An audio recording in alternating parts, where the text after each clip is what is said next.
Hello, hello family. It is your boy, Optimist Sniper. Bienvenue dans le Weekly Market Outlook de la semaine du 15 septembre 2024. Clairement, je tiens à vous rappeler que nous sommes déjà à la troisième semaine du mois de septembre. Et troisième semaine de mois, clairement, c'est déjà une semaine très décisive, d'accord? Parce que le directional bias du monthly time frame va se matérialiser, c'est-à-dire les objectifs du mois doivent être déjà atteints. D'accord, on va aller dans cette semaine avec l'intention que les objectifs du mois doivent être atteints. Soit on va viser le previous monthly low, d'accord, soit on va être en train de se rapprocher du previous monthly high, d'accord. Ce sont les deux premières liquidités. Clairement, vous savez déjà le directional bias sur le DSY en monthly time frame. Nous sommes baissiers. Clairement, on est en train de viser cette liquidité-ci. C'est pas toujours dit que le mois s'il va prendre cette liquidité-ci, mais actuellement, en voyant cette consolidation, il y a de fortes chances que le mois, chez le monthly time frame, le directional bias soit bearish pour venir chercher cette liquidité-ci, d'accord. Ok, ceci étant dit, c'est pareil sur l'euro USD. C'est pareil sur l'euro USD. Si on va sur l'euro USD, si on va sur l'euro USD, vous verrez très bien que sur l'euro USD, c'est pareil. En monthly time frame, clairement, on essaie de viser cette liquidité. Nous sommes aussi sur le monthly time frame. D'accord? Ok. Essayons d'aller en weekly time frame. Là, c'était juste un bref aperçu. Vous savez déjà, régulièrement, je fais mes analyses du monthly time frame en début du mois, d'accord, et je garde le même directional bias jusqu'à la fin du mois. Toujours est-il dit que s'il y a une semaine qui se comporte autrement et qu'il est déjà formé un reversal en daily time frame, je vais changer de directional bias. Mais régulièrement, je reste très attentif à mon directional bias du début du mois. Ok. Pareil ici là sur l'euro USD, vous voyez très bien ici là, pour ceux qui traitent ICT, c'est le B à bas en fait. Vous voyez ce fair value gap que le prix a créé. Vous voyez la clôture de cette bougie. Si on a laissé toute cette mèche-ci, donc ce que moi je pense clairement pour cette semaine-ci depuis le weekly time frame, c'est que le prix va faire ceci, d'accord? Que le prix aille chercher cette liquidité-ci, que le prix aille comme ça. Voilà ce que je pense pour cette semaine en weekly time frame. Clairement, on a activé ce fair value gap si on a bien réagi avec la clôture de cette bougie. Il y a carrément une bougie de réjection ici là. Ouais, non. On a bien activé ça. Donc, je pense que ça va être pareil sur le DSY. Sur le DSY, ça va être pareil. C'est quelque chose comme ça. Vous voyez clairement ici, là. Le DSY, par contre, regardez. Clairement ici, on est dans ce fair value gap-ci. Vous voyez aussi la clôture de la bougie. On a clairement clôturé baissier ici. Sur cette bougie. Si on a essayé de venir plus haut ici, mais on n'a pas pu. Ok, allons-y en daily time frame. Donc, clairement, pour cette semaine, déjà, la première liquidité que je vais chercher à viser, c'est le previous weekly high. Low, low, low. Plusieurs suivis low. C'est la première liquidité visée ici. Mais au meilleur des cas, voilà ce que je veux voir pour cette semaine. Je veux voir le DSY être en train d'aller baisser comme ça. D'accord. On va arranger ces liquidités plus tard. OK. Ceci étant dit, en daily time frame, qui est notre time frame par excellence, vous voyez que tout est clair, non? Tout est clair en daily time frame. Le prix est venu ici, là, dans cette zone-ci, ce volume imbalance, on appelle ça un volume imbalance, d'accord? En bref, c'est une zone de résistance pour le prix, d'accord? Regardez ici, cette bougie-ci a clôturé ici, mais la prochaine bougie devait ouvrir ici, mais elle n'a pas ouvert là, elle a ouvert plutôt bas, basse, d'accord? Elle a fait un gap d'ouverture, donc c'est ça que j'appelle un volume imbalance. Donc ça, c'est une zone de résistance. Le prix est venu là, heurter cette zone de résistance, on a eu un rejet, on a eu une tentative d'aller plus haut ici, mais on n'est pas allé. Regardez ça, ça c'est déjà un élément très important. Regardez ici, regardez le high du 12 septembre et le high du 3 septembre. Le high du 12 septembre n'a pas pu aller en haut du high du 3 septembre. Mais regardez ça sur Euro USD. Ici, vous allez voir que c'est pas la même chose sur Euro USD. Regardez sur l'Euro USD. Sur l'Euro USD, voici le lot du 3 septembre. Ce lot-ci ne devait pas aller en dessous de ça s'il fallait respecter la symétrie avec le DSY. Mais carrément, ce lot est allé en bas de ça. Donc, clairement, ça, c'est ce qu'on appelle une divergence. D'accord? Ça, c'est clairement ce qu'on appelle une divergence. Deux actifs corrélés négativement, d'accord, sont en train de faire une divergence là maintenant. La divergence est à matérialiser en daily time frame. Voilà. Donc là, c'est un bon signal déjà pour savoir qu'il y a de fortes probabilités que le prix sur le DSY continue à baisser. D'accord. Mais là, c'est clairement encore une divergence en cours puisqu'elle n'a pas encore été validée. Vous savez déjà, pour ceux qui ont eu à lire le cours sur YouTube, vous savez quand est-ce qu'une divergence est validée. D'accord. Pour qu'une divergence soit validée, ayant fait ceci, étant venu en...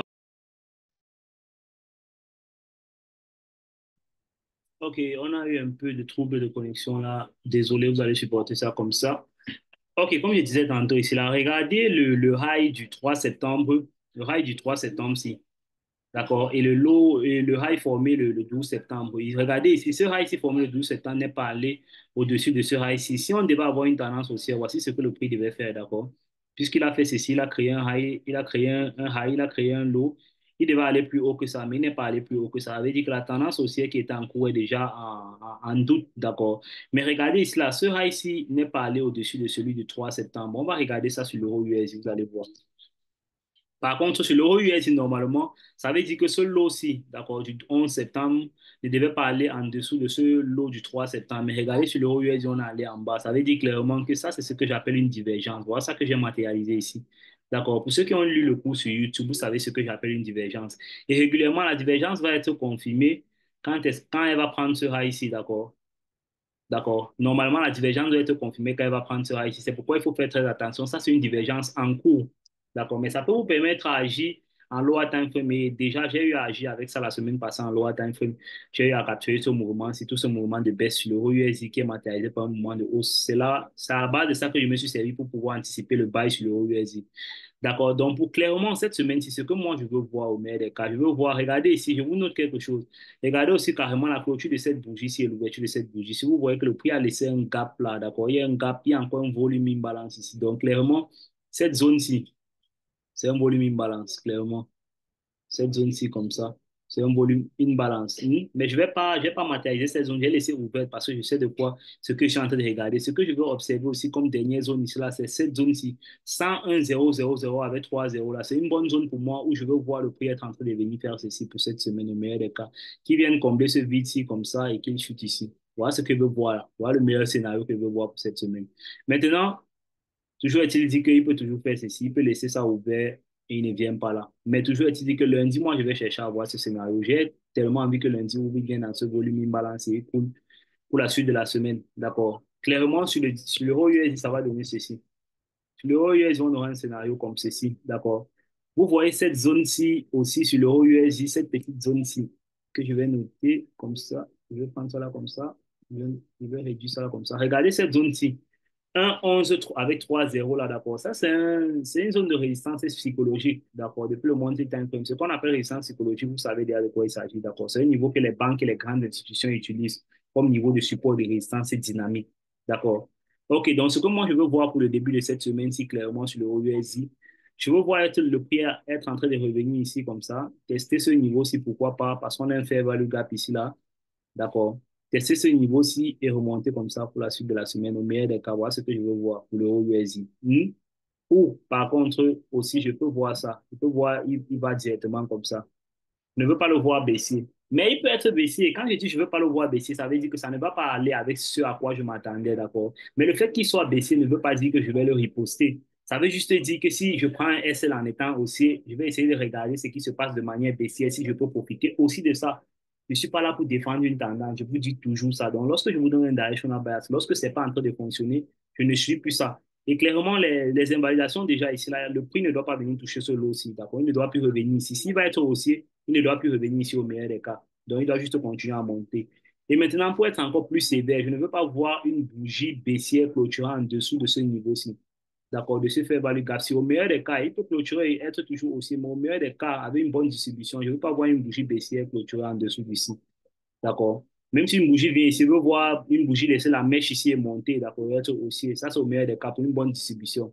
Mais maintenant, tant que le prix va rester en dessous de 1,11 000, d'accord, je vais faire attention. Même en prenant, je ne vais pas chercher à le buy quelque part ici, là en haut, tant qu'il ne traverse pas 11 000 pendant la semaine.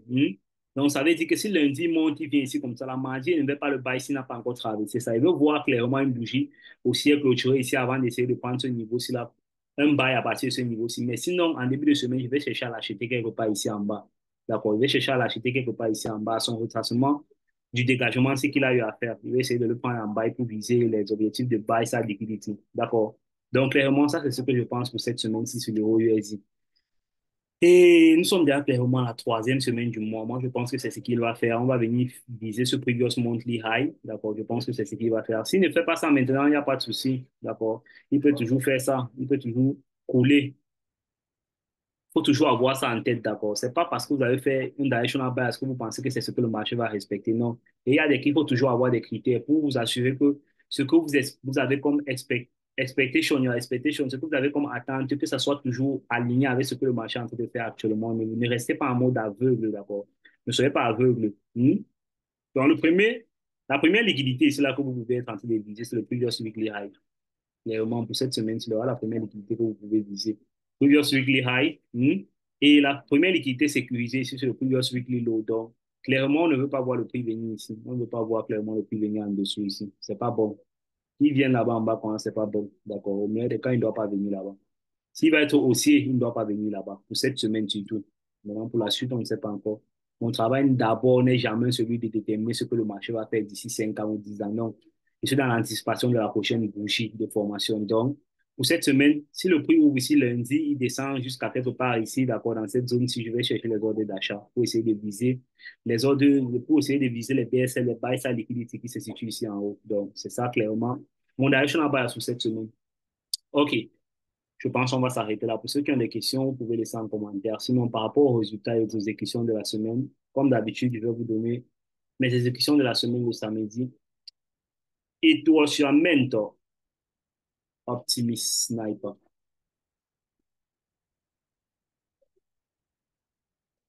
Excusez-moi, là, je me rappelle, je ne vais pas arrêter la réunion. On va regarder le calendrier économique ensemble. Excusez-moi, on va regarder le calendrier économique ensemble. Parce que là, je pense pas que c'est mieux qu'on n'arrête pas cette réunion. On va regarder le calendrier économique ensemble avant de clôturer la leçon. Comme ça sera mieux. Ok, regardons le calendrier économique ensemble. Forex Factory. Parce que régulièrement, moi, je commence toujours la semaine en regardant ça, hein.